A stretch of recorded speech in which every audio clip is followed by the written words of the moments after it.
Welcome to Spiritual Psychology. My name is Renee Lavallee McKenna, and I bring my 30-plus years as a recovering addict and ex-crazy person turned therapist and shamanic healer to bring you snackable teachings on spirituality, psychology, and all things personal growth.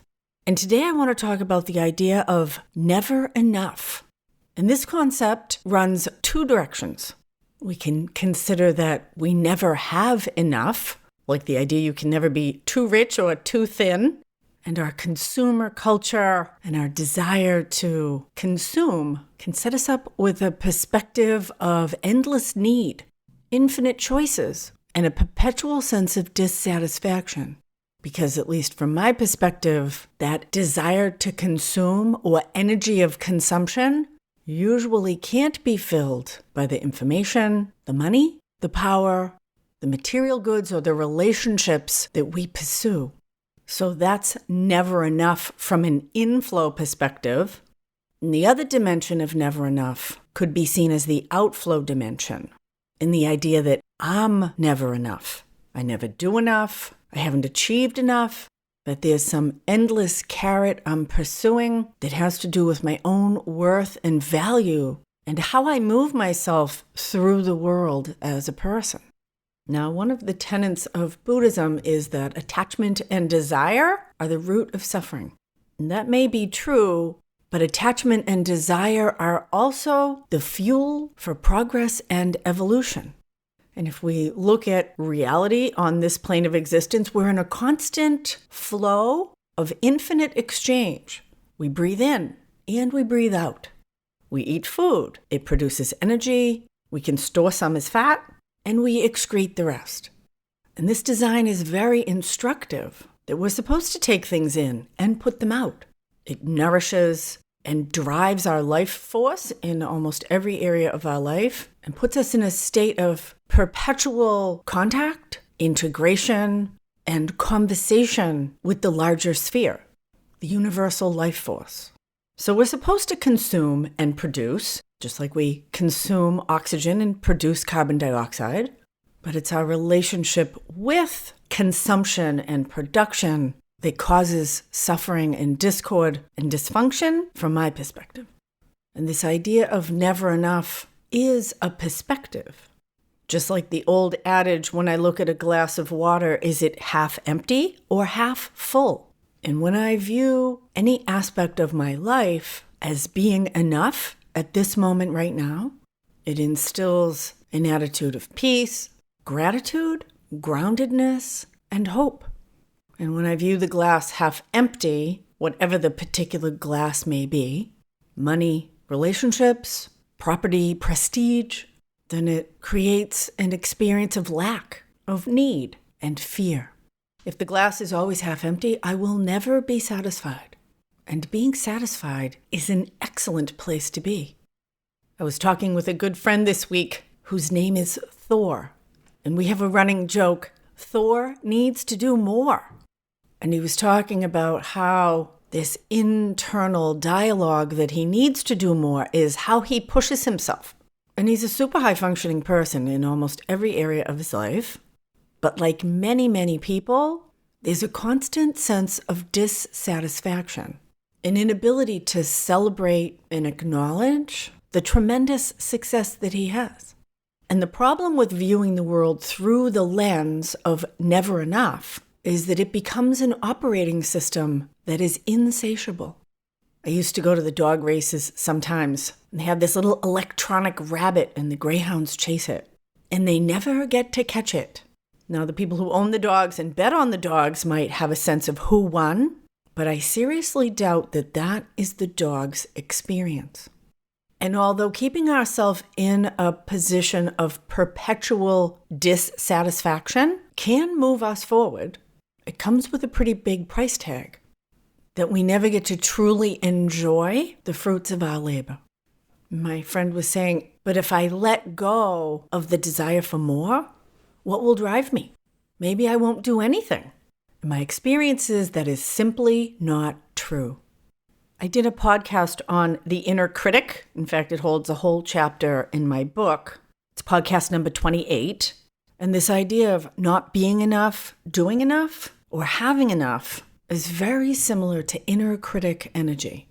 I look at it as an old, outdated internal operating system, a personal iOS. And it may work to move me forward, but there is a much more efficient, effective operating system that's available to each of us. Of course, we need to be willing to let go of the old one first, but it's not about not having an operating system, not having a paradigm that moves us forward in a way we feel good about. For me, it's about having a system and an internal structure that moves me forward in a way I do feel good about. That feeling satisfied, satiated, affirming and feeling that I do have enough, that everything is perfect in this moment right now. Now, my mind, which spends most of its time in the future or the past, can be very resistant to that concept because my mind is simultaneously attached to its habitual way of doing things, even if it's painful, and afraid of the unknown. But the unknown is where creativity, progress, and new and better ways of doing things resides. If I'm unhappy with the way things are, I need to be willing to step into the unknown for things to be truly different. And when I'm willing to step into the unknown, even if it's the unknown of my own internal dialogue, to change my relationship with myself or the people, places, and things in my life, that act of open-mindedness, willingness, and courage actually elevates my consciousness. That the mere act of being willing to do something different raises my vibration, and the universe rises to meet me. Because from my perspective, this whole thing that we're doing, all of material reality, is an evolution machine. I love the idea that there's a tiny angel for every blade of grass whispering, grow, grow, grow. And I believe the larger consciousness system is doing that for each of us, whether we're aware of it or not. In fact, the whole purpose of my book, workbook, and guided audio, Allies and Demons, Working with Spirit for Power and Healing, is about guiding people to their own authentic connection with the larger system, the god or goddess, spirit of nature, your own higher self, however you understand source, to get our individual lamp plugged in to the larger circuit so we can bring the light of our own self into the world. And it's also about removing the blocks that keep us in the dark. And I see personal growth work as kind of an infinite loop of gathering power and purification, accessing more resources, letting go of what blocks our ability to use those resources, of plugging in and cleaning off the light bulb. And from a non-duality or Buddhist perspective, the highest truth or ultimate reality is that we are beings of light. And that what many call enlightenment is about realizing and embodying, experiencing our own true nature. Now, I'm just another bozo on the bus of personal growth work. I don't expect to get enlightened this time around, but my own desire for peace, prosperity, fulfillment, and connection is what drives me on that wheel of progress, of gathering, releasing, producing, that we're all kind of doing here as humans, whether we're aware of it or not, in our own quirky, brilliant, dysfunctional ways. And I don't think that's a design flaw either. I often talk about joy and pain as a really effective compass. Joy and desire pull us toward our own highest good, and pain, despair, and hopelessness, any form of suffering, is a call for change. Gets our attention. You go in the wrong direction. I also did a podcast on non-duality, number 51, What the Fuck is Non-Duality? Not an expert, but gave it my best shot to try to explain and describe this enormous esoteric concept. I've had the supreme privilege of being able to do some family counseling with mother-daughter pairs. And when I work with couples or families, I'll often see them together first, and then see them individually, and then come back together as a pair. Because in any relationship, there's a dynamic that's the relationship itself. A relationship is almost like an entity.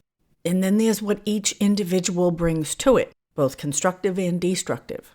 And we always all have a part in both. And helping people recognize and take responsibility for that really allows that relational dynamic to change. And this one particular mother that I worked with who suffered deeply from this idea of never enough.